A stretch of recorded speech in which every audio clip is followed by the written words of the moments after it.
Living at Interfaith Sanctuary for the past few months, Christina and Robert say they're now trying to transition out of homelessness. I want to make something of my life. I want to give my child a future. I want to give my wife a house. Their little girl, Tierney, being a big motivator. Now that Interfaith is welcoming their families during the day for programming, Christina and Robert and a number of other families who call Interfaith home are more hopeful. Having programs here during the day for families is going to move the process along a lot faster. Interfaith has plans and volunteers for childcare, early education, and nutrition, but they're still working with partners to get all the right tools. And they're calling on the community to help with funding, supplies, nutritious snacks to keep the supportive daytime programming sustainable. We just didn't want to wait for everything to be in place because as it gets colder, it gets even harder to take care of that child on the street. Albion State Normal School was a two-year college built in 1893 to teach Idaho's future teachers.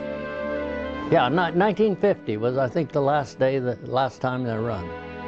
It closed in 1951, to be exact, and by that time, some 6,000 student teachers had passed through this campus.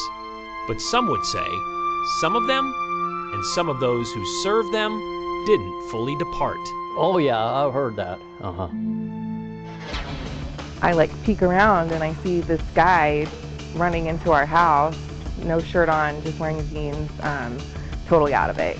Emily Thompson and her boyfriend just got home from trick-or-treating with their 3 small kids when this all happened. And I tried to grab his arm because I was closest to him, and he shoved me away and tried coming in further into the house. That's only the beginning.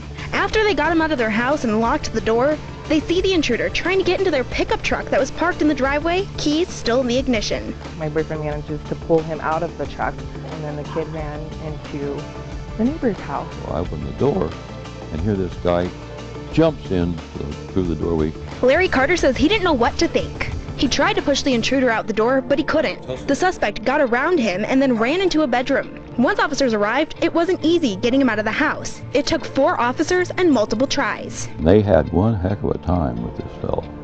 Court documents state the 3 suspects in the case, Vandenberg, Reed, and Raby, had just met 18-year-old Hunter Smith, who prosecutors believe to be the victim in this case. The 3 defendants named devised a plan to bring the victim back to Vandenberg's house and invite him to shoot guns away from the home. The 3 then gathered firearms and ammo from Vandenberg's house and loaded them into a vehicle. The group agreed that Vandenberg would shoot the victim while Raby and Reed would help cover it up. Smith was shot at least twice at close range in the upper torso and head with a .45 caliber pistol. Documents allege Vandenberg then removed the clothing from the victim to make it harder to identify the victim. The victim's body was then dragged into a nearby ditch to make it harder to find. Court documents also allege the group had at least discussed the idea of killing again.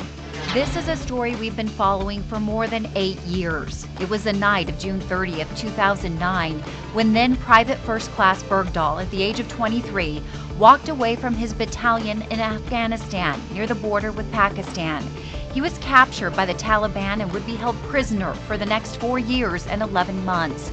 On May 31st, 2014, the militants who had been holding Bergdahl released him in exchange for 5 high-ranking Taliban members who had been detained by the U.S. military at Guantanamo Bay, Cuba. On March 25, 2015, the Department of Defense announced that U.S. Army Forces Command formally charged Bergdahl with desertion and intent to avoid important or hazardous duty and misbehavior before the enemy by endangering the safety of a command, unit, or place. On October 16th of this year, Bergdahl pleaded guilty to desertion and misbehavior before the enemy, facing a possible maximum sentence of life in prison. Service members who were injured while searching for Bergdahl took the stand as the prosecution presented its case, and as the defense began its presentation, Bergdahl took the stand and apologized to the wounded. As the sentencing hearing wrapped up Thursday morning, the prosecution asked the judge to sentence Bergdahl to 14 years in prison with a dishonorable discharge. The only U.S. service member to be taken prisoner by the enemy in Afghanistan and freed will not spend any time in military prison. And I just think everyone's, has a lot of mixed emotions about it. Relief. This chapter is closed. It's like everybody's been set free today. We can all move on, including his family. Or disappointment in what some see as too lenient of a punishment.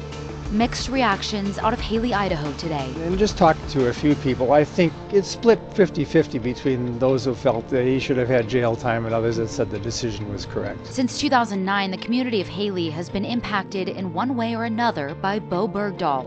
We've had the yellow ribbons out, we've had bracelets, we've been contributing to funds to support his legal case. As more information came to light, some people's support turned sour. And everyone was 100% for him until the true story came out, all the other issues involved. He has been through too much. Some say the situation cast a dark cloud over the city of Haley. But I don't see people rushing up to him and hugging him and welcoming him. I don't think that's going to happen.